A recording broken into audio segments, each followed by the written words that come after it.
On Friday morning at a joint press conference at State House between President Irfan Ali and U.S. Secretary of State Mike Pompeo, President of the Cooperative Republic, Irfan Ali, issued calls for democracy to prevail in Venezuela. We support and respect the need for free and fair elections in our hemisphere. With urgency, we believe that democratic values and principles should be respected in Venezuela as well. These statements by the president come at a time when Guyana is seeking finality to resuscitated border claims to its Essequibo region by its Spanish-speaking neighbor before the International Court of Justice. Responding to a question asked by this reporter concerning discussions with the U.S. Secretary of State surrounding Venezuelan aggression towards this country, His Excellency responded by stating, I made it very clear our position on the Venezuelan issue is not a secret. We supported the statement from Lima, the OAS statement. We believe in democracy, free and fair election, and peaceful transition where they have to be transition. So that is, and our concern is about ensuring that people don't suffer. There were numerous calls ahead of the visit by the U.S. Secretary of State for the Irfan Ali administration to make its position known on non-negotiable elements with respect to Venezuela. The president posited that he extended his appreciation to the United States through its Secretary of State for sounding the call for Guyana's sovereignty and its borders to be respected. I conveyed my appreciation to the United States, and the Secretary reiterated his support and that of the United States for Guyana's territorial integrity and sovereignty, and its call for a timely resolution to the controversy with Venezuela, and respect for the 1899 arbitral award. This revelation would rewrite the course of history,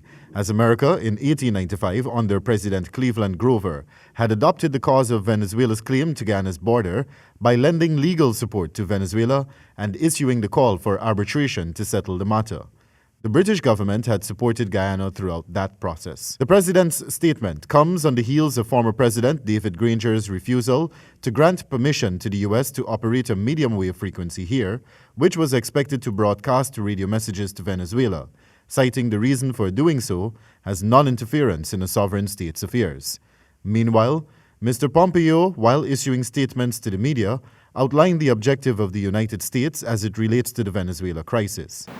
For the people of Venezuela to have the democracy that they need, the Cuban security forces must go and Maduro must leave. And so the efforts to do that, to put diplomatic pressure and to support the Venezuelan people who desperately want that same objective are the aims of the contact group in the EU, the Lima group, the OAS, the United States, dozens of countries that have made clear that Juan Guaidó is the duly elected leader of Venezuela. This is the objective.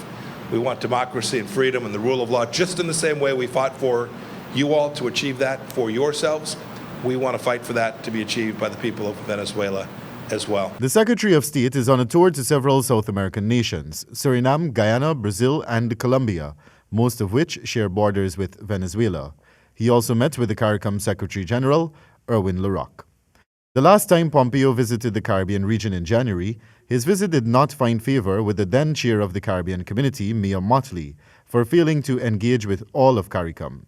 As chairman of CARICOM, it is impossible for me to agree that my foreign minister should attend a meeting to which members of CARICOM are not invited, Mottley said, at the time, while suggesting that it would be an attempt to divide and rule among CARICOM countries, if some are invited and not all.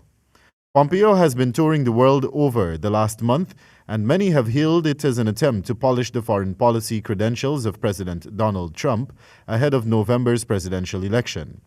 Pompeo's voice was one of the loudest, calling for the APNU-AFC coalition to concede for Irfan Ali to be sworn in as president during the 5-month delay following Guyanese going to the polls in March. 2 weeks after Ali was sworn in as president, United States Assistant Secretary of State Michael Kozak publicly thanked Guyana for supporting a Lima Group statement, which among other things reiterated a firm commitment to Venezuela's Juan Guaidó. And I quote, "Great to see Guyana add its voice for the call to restore democracy in Venezuela. The U.S. encourages all democratic countries to commit to helping the Venezuelan people achieve a peaceful, prosperous, and democratic future," Kozak had tweeted. Guyana, however, is not listed as one of the countries which signed the joint statement that was issued, and no member of the Guyana government has acknowledged its contents. This action has been seen by some as an attempt by the U.S. government to steer Guyana's foreign policy position on Venezuela. Wendell Badrie for the HGP Nightly News.